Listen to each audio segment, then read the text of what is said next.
नमस्कार दोस्तों, स्वागत है आपका इनसाइट नॉलेज की एक और नई वीडियो में। दोस्तों, हम अपनी वीडियोस में missiles, tank, submarine, fighter aircraft, इन सभी हथियारों के बारे में बात करते हैं। लेकिन दोस्तों, आज हम दुनिया का विनाशकारी हथियार यानी कि परमाणु बम के बारे में बात करेंगे, क्योंकि इंडिया पाकिस्तान को लेकर जो रिपोर्ट्स आई है उसने पूरी दुनिया को चौंका दिया है। परमाणु बम, यह शब्द आप पाकिस्तान के बच्चे बच्चे के मुंह से सुन सकते हैं। अक्सर आपको न्यूज़ चैनल्स पर पाकिस्तान के प्रधानमंत्री या नेता तो कभी न्यूज़ एंकर्स इस शब्द से भारत को डराने की कोशिश करते हुए दिख जाएंगे। अगर दोस्तों हम इंडिया और पाकिस्तान को कंपेयर करें तो कन्वेंशनल आर्म फोर्स में भारत पाकिस्तान के मुकाबले बहुत ज्यादा ताकतवर है, मगर जब बात आती है न्यूक्लियर वेपन की तो इन दोनों देशों के पास कंपेरेबल न्यूक्लियर वेपन है। जहां भारत के पास 150 प्लस न्यूक्लियर वेपन्स है और खुफिया रिपोर्ट्स के मुताबिक भारत के पास इससे भी अधिक न्यूक्लियर वेपन्स हो सकते हैं। मगर जब बात आती है पाकिस्तान की तो उसके पास 160 से 170 न्यूक्लियर वेपन है और रिपोर्ट्स के मुताबिक वो तेजी से इनकी संख्या को बढ़ा रहा है। पाकिस्तान के पास जितने भी न्यूक्लियर वेपन्स है उसे चाइना और नॉर्थ कोरिया से मिले हैं, जबकि भारत ने इसे खुद ही डेवलप किया है। क्या होगा कि अगर भारत और पाकिस्तान के बीच न्यूक्लियर बॉम्ब का इस्तेमाल किसी लड़ाई में हो जाए तो? लेकिन पहले समझते हैं कि एटम बॉम्ब काम कैसे करता है। एक एटम बॉम्ब में दो तरह के आइसोटोप्स होते हैं, एक होता है यूरेनियम और दूसरा होता है प्लूटोनियम। इन बॉम्ब्स के अंदर आइसोटोप्स में हल्का सा धमाका होते ही इसमें चेन रिएक्शन शुरू हो जाती है और इसमें इतनी ऊर्जा निकलती है जिसका अंजाम हमने 1945 में हिरोशिमा और नागासाकी में हुए हमले में देखा था, जिसमें 1.5 लाख लोग मारे गए थे और ना जाने कितने अपाहिज हुए थे।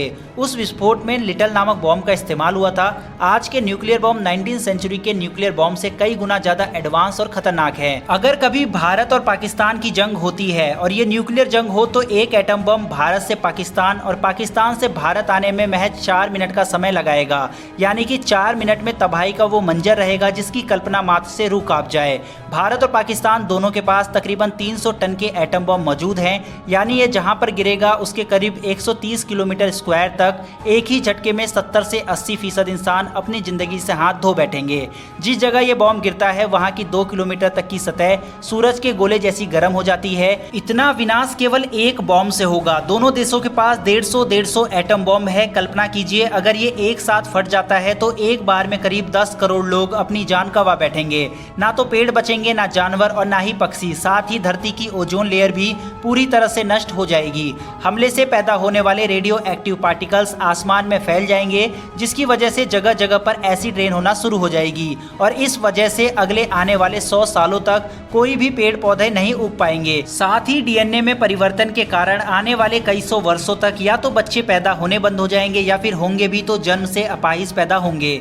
न्यूक्लियर बॉम्ब्स की रेडिएशन इतनी खतरनाक होती है कि वो एटम्स के अंदर से इलेक्ट्रॉन्स को हटा सकते हैं, यहाँ तक कि यह हमारी बॉडी के अंदर मौजूद डीएनए को भी चोट पहुंचा सकती है। दोनों ही देशों के पास ऐसे वेपन्स हैं जिनकी रीच एंड टू एंड है और एक दूसरे को भारी नुकसान पहुंचा सकते हैं। चलिए अब उन मिसाइल्स को भी देख लेते हैं जो इन परमाणु बम को ले जा सकते हैं। पाकिस्तान के पास बाबर, हल्फ, गौरी जैसी मिसाइल हैं जिनकी मैक्सिमम रेंज 150 से 1700 किलोमीटर तक है। वहीं भारत के पास पृथ्वी 1, 2, 3 जैसी मिसाइल हैं जिसकी मैक्सिमम रेंज 150 से 600 किलोमीटर तक है। लॉन्ग रेंज में पाकिस्तान के पास शाहीन 1, 2, 3 है जिसकी मैक्सिमम रेंज 2700 किलोमीटर तक है। वहीं भारत के पास लॉन्ग रेंज में अग्नि की 1 से 5 सीरीज मिसाइल है जिसकी मैक्सिमम रेंज 6000 किलोमीटर तक है। भारत के पास सुपरसोनिक मिसाइल ब्रह्मोस है। पाकिस्तान के पास ब्रह्मोस के कंपैरिजन में कोई भी न्यूक्लियर वेपन कैरी करने वाली मिसाइल नहीं है, जबकि ब्रह्मोस भारत की तीनों सेनाओं में शामिल है। वहीं पाकिस्तान के पास न्यूक्लियर वेपन से बचने के लिए कोई भी डिफेंस सिस्टम भी नहीं है, जबकि इंडिया के पास खुद का एंटी एयर डिफेंस सिस्टम उसने डेवलप किया हुआ है। साथ ही भारत रूस से S-400 डिफेंस सिस्टम भी ले रहा है। परमाणु बम केवल बातों तक ही सीमित रहे तो अच्छा है। इससे वोटरों को लुभा सकते हैं, एक दूसरे पर तंज कर सकते हैं, लेकिन इसका इस्तेमाल करने की कोई भी देश नहीं सोच सकता, क्योंकि उससे कितना विनाश हो सकता है वो हमने इस वीडियो में देखा। उम्मीद करता हूं दोस्तों आपको ये वीडियो अच्छी लगी हो। फिलहाल दोस्तों इस वीडियो में इतना ही। फिर मिलेंगे डिफेंस से जुड़ी ऐसी ही एक नई वीडियो के साथ। धन्यवाद। जय हिंद।